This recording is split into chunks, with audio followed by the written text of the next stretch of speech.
With all of the disappointment and issues currently surrounding the RTX 50 series launch, with both, we got melting connectors, missing ROPs, lack of supply, an MSRP that feels fake, maybe it'll be more substantiated once there's more supply to meet demand. I don't know, but there's a lot of disappointment and negativity around that launch, which means it feels like AMD is being handed a softball by NVIDIA for the launch of their 9070 and 9070 XT products.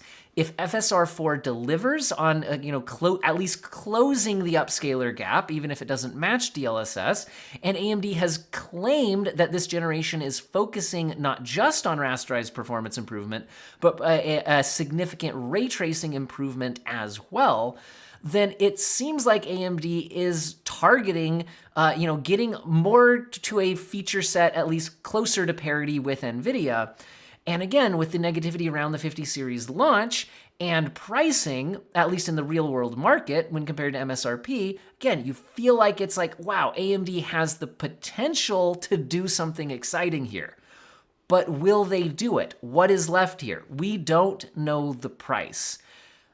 But we do have a bunch of prices that just showed up on Micro Center. They seem to be taken down now, but this screenshot is available in a videocards.com article. We'll have lots of other news to talk about today, but I think this is the most interesting, so let's start here. This seems to show 9070 and 9070 XT pricing at Micro Center, but again, the pricing is not official information yet, and we have a ways to go until launch. This could indicate that this could just be placeholder pricing that will be changed before these actually go on sale. We are expecting AMD's announcement on February 28th to contain actual MSRP pricing information, and when we get that, maybe this all ends up being nonsense. Or maybe AMD is still deciding at the last minute. So AMD, if you're watching videos like these, deciding on the reaction to pricing, let's talk. And also, I'm interested in comment section. Sound off on what you would pay for one of these, but what you'd be willing to pay also depends a lot on performance.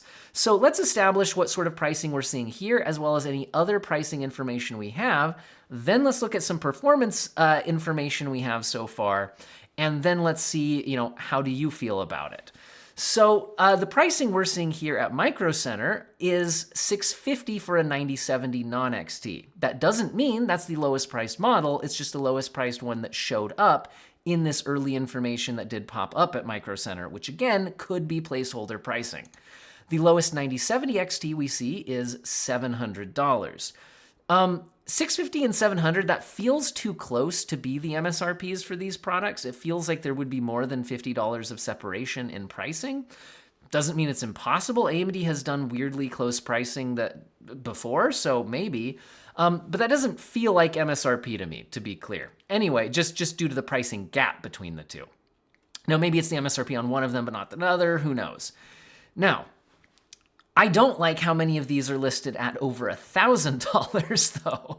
So there's a lot of those. Now, maybe this is the highest end cooler model or something like that. But one of these is even a non-XT. Notice this one is a non-XT Reaper triple fan, and that's at like $1,100. That seems absolutely crazy. This is 9070 XT at also $1,100 with a Reaper model from PowerColor. So again, this is another indication to me that looks like placeholder pricing. So I'm seeing tons of people discussing this leak, but some of this just feels wrong. Again, why would there be a $1 difference between the 9070 and 9070 XT Reaper triple fan models from PowerColor? Doesn't seem to make sense. Anyway, but it at least gives us a discussion point. I think that if any of these cards are listed around $1,000, that's going to be an absolute disaster. But what would be an appropriate price point? Well, this is an interesting poll that just popped up on Hardware Unboxed a couple hours ago, which is showing, basically says, if the Radeon RX 9070 XT is able to deliver performance somewhere between the 7900 XT and XTX, so again, pricing discussions really need to be in the context of performance discussions as well. How much would it need to cost for you to buy it? there looks to be a fairly even split between 500, 550, and 600.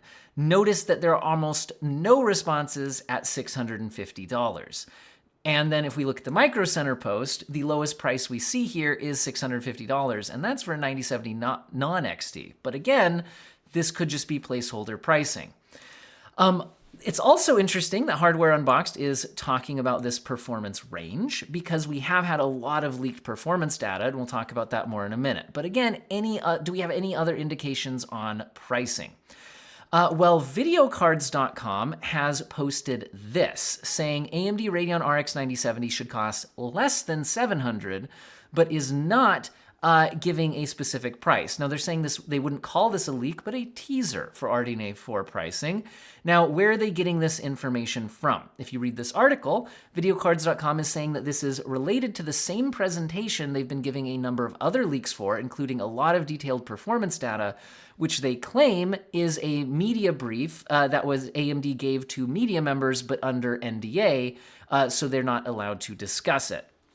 However, videocards.com has been very confidently claiming that they have that information and have been posting it. Within that brief, they're claiming AMD specifically said 85% of gamers buy GPUs that are less than $700. And so while that's not saying that that's what they will price their GPUs at, it is certainly indicating that that's at least the ceiling for their MSRP. Keep in mind that partner models could very well go above MSRPs. Now, $699, as we're seeing here on the 9070 XT posted here, is $699.99 is technically less than $700. So that does fit into this range. And again, as indicated by like responses to Hardware Unboxed community poll here, even $650 seems high, right? Based on this kind of performance range between a 7900 XT and XTX. But again, as a math teacher, I should definitely point out that a poll like this is certainly not a representative sample of the gaming consumer, right? First of all, people who in general watch tech media, tech reviews, GPU reviews, Hardware Unboxed, are not a representative sample. They're more of an ultra enthusiast who is self-selecting to go out and not only watch reviews, but even respond to community polls. So this is by definition not a representative sample. So do keep that in mind. Anyway, but it's certainly indicating that that being right at around 700 feels too high to at least this audience base.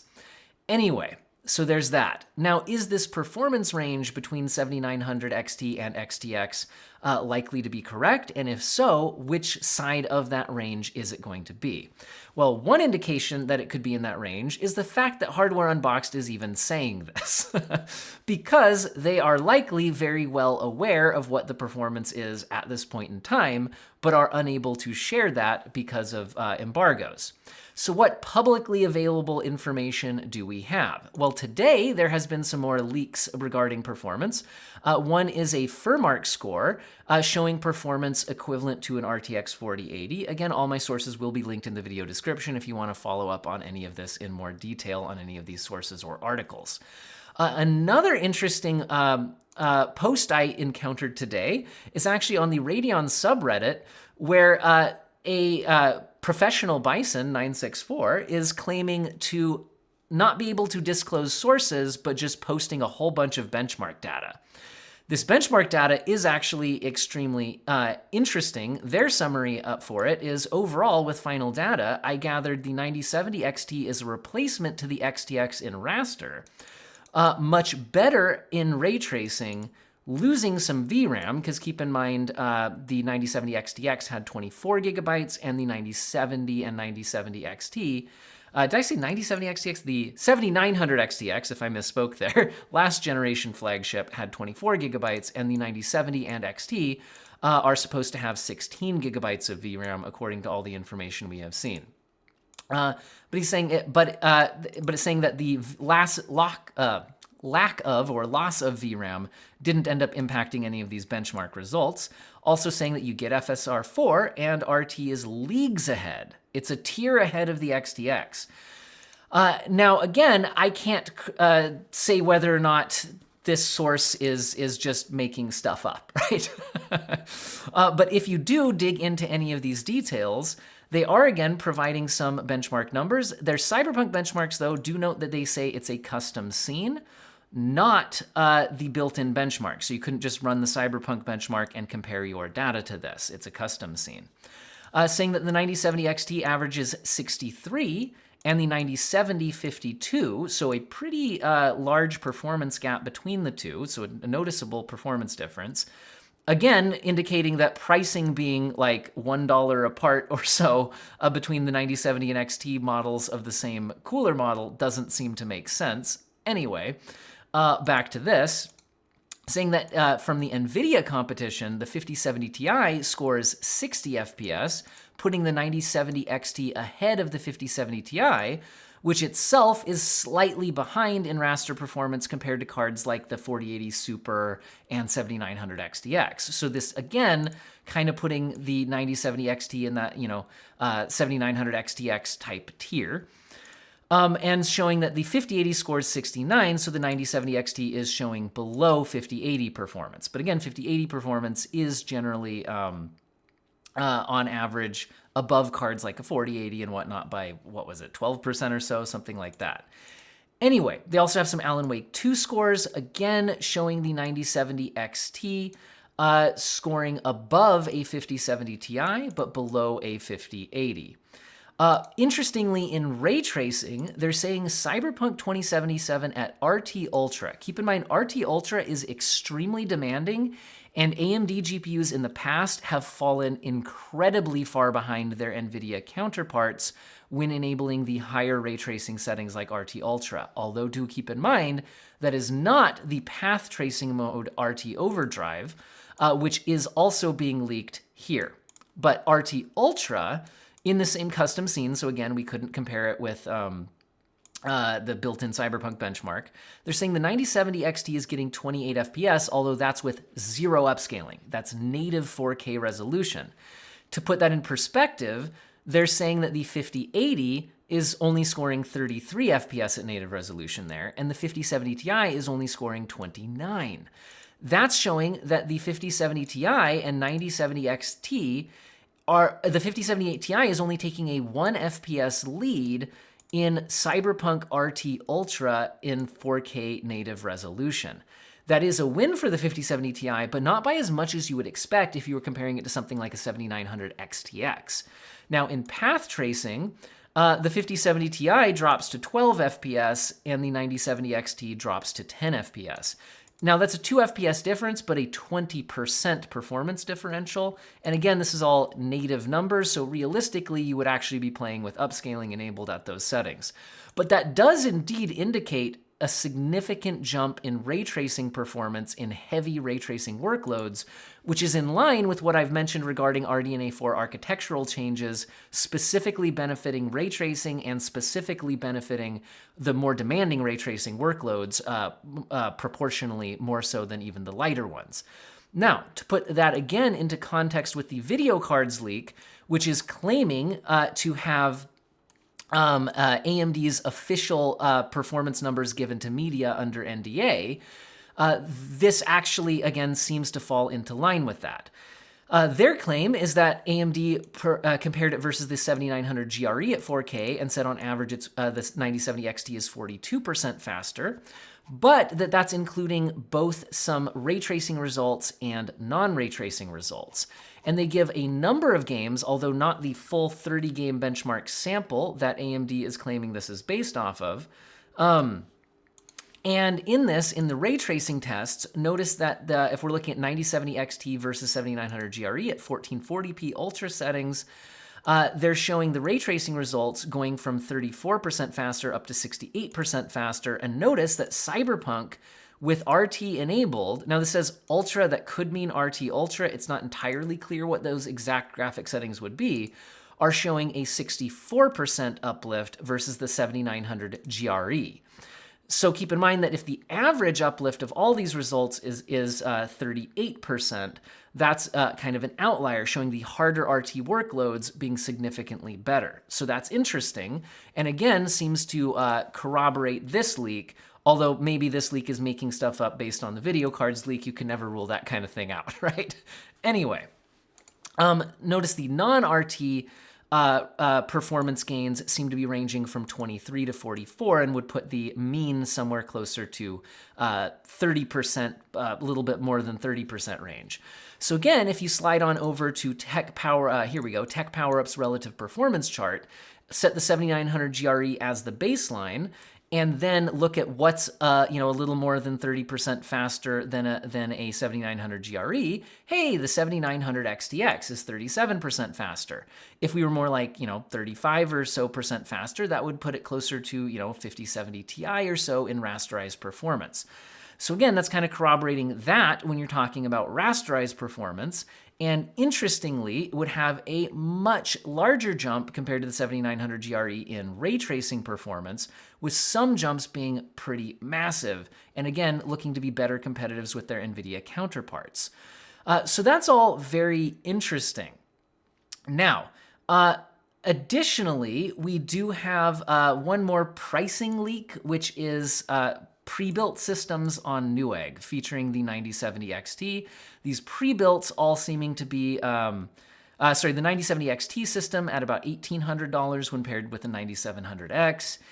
We have a 9070 non-XT paired with a 9700X at $1,750. But again, there are other parts involved here, so it's hard to get direct comparisons on that.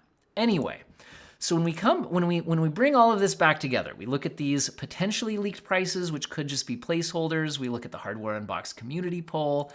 I'm curious where you guys fall on all of this, because what would be a good price for a 9070 XT if it has, if it has around 7900 XTX rasterized performance, albeit possibly a little bit less, but actually noticeably better ray tracing performance, especially in those heavier ray tracing workloads where AMD typically fell significantly behind NVIDIA. If FSR 4 also delivers on image quality, I mean, does AMD need to price so crazy aggressively? And here's where I'm going to say, yes, I think they still need to price incredibly aggressively if their goal is to gain market share, because that's the big deal in all of this. The market share. So AMD wants to gain market share. How do you gain market share? You need to convince people who default to buying NVIDIA to buy AMD instead. You need to convince them. I think that if they're planning on pricing closer to $700 for the 9070 XT, not XTX, I think they will have a target market who will buy that. And that's people who already buy AMD GPUs. I think that people who are already open to buying AMD might buy it at that price, even if they're not incredibly excited about it. It improves on the performance per dollar that cards like the 7900 XT and XTX offered. So if you're already thinking about buying AMD stuff, and there's now AMD stuff that offers better performance per dollar than it did before, along with, a better upscaler and whatnot, cool. I think they'd be interested in that.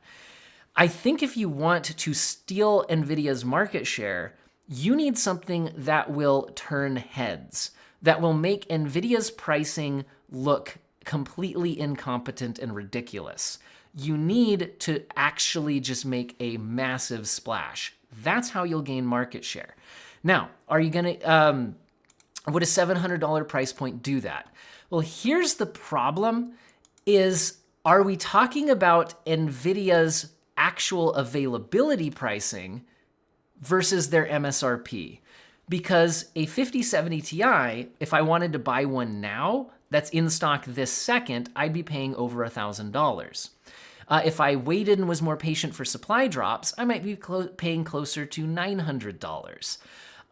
The MSRP models seem to be mostly non-existent, at least in supply at this point in time. The MSRP is $750.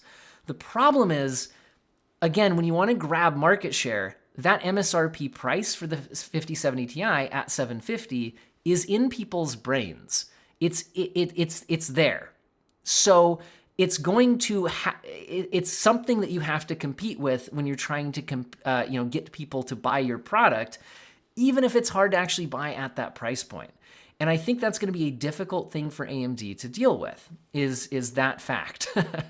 The fact that even if you can't buy a 5070 Ti for $750 in any reasonable supply, people are still going to be comparing your MSRP to that MSRP. And even if you offer a bit better value, that's not going to turn heads. You need to blow it out of the water. So I think an amazingly aggressive MSRP would be more like $550 for a product that, because imagine the 9070 XT is priced at the 5070 non-TI MSRP, because then those are the products you compare head to head, right? If you're pitting the 9070 XT up against the 5070 MSRP, if these leaked performance numbers are legitimate, and we already have NVIDIA's claims where the 5070 will land, the 5070 is supposed to land around 20% faster than a 4070 if you believe NVIDIA's claims, and also we've had a few leaked benchmarks that seem to corroborate a roughly 20% performance jump over the 4070. That puts it slightly ahead of a 4070 Super.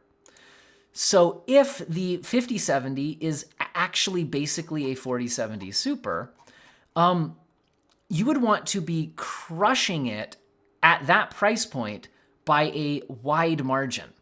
And the problem is, I'm not convinced 20% or so is a wide enough margin at the same MSRP. So in other words, if the 9070, which is rumored to be in around this performance tier, is priced the same as the 5070, 20% better performance per dollar looks good. It'll get some recommendations, but I'm not sure it just blows everything out of the water.